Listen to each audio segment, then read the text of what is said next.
বছর আর 50 বছরের যুগ বলে।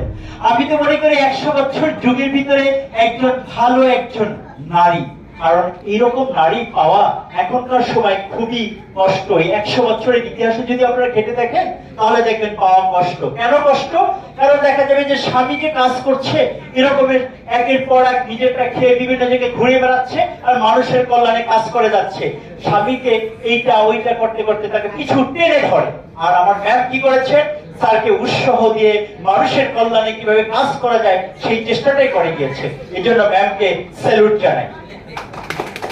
আপনাদেরকে আবারও বলি যে আমরা যারা আছি, আমাদের প্রজন্ম থেকে শুরু করে আমাদের যারা পরবর্তী যারা প্রজন্ম আছে, তারা সবাই যদি এরকম একজন ভালো মানুষকে ফলো করতে পারি, এরকম একজন ভালো মানুষের কথা চিন্তা করতে পারি, তাহলে আমাদের সমাজ পরিবর্তন হবে, আমাদের দেশ পরিবর্তন হবে।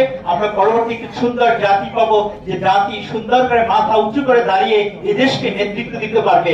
তাই আপনাদের সবাইকে বলবো, আমাদের যারা বাচ্চা আছে, আমাদের যারা শিশু আছে, আমাদের যারা সন্তান আছে, তাদের স্যারের গল্প শোনা, তাদের স্যারের গল্প শুনে তাদের ভিতরে যদি কোনো উপলব্ধি তৈরি হবে, ভালো কিছু উপলব্ধি অবশ্যই তৈরি হবে।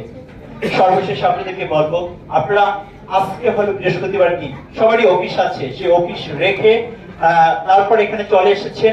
আমি আপনাদের সবার কাছে কৃতজ্ঞতা জ্ঞাপন করছি। এবং অনেক কষ্ট করেছেন, ঢাকা শহর অনেক রাস্তাঘাটে অনেক কিছু জাম থাকে, তারপরে যে আপনারা এসেছেন, আমি অন্তর থেকে আপনাদের কাছে কৃতজ্ঞতা জ্ঞাপন করছি এবং আমার স্যারদের দীর্ঘ আয়ু কামনা করছি। আপনারা সবাই ভালো থাকবেন, আল্লাহ আপনাদের সবাইকে ভালো রাখুন। আর আমার স্যার আর ম্যামের জন্য আপনারা দোয়া করবেন।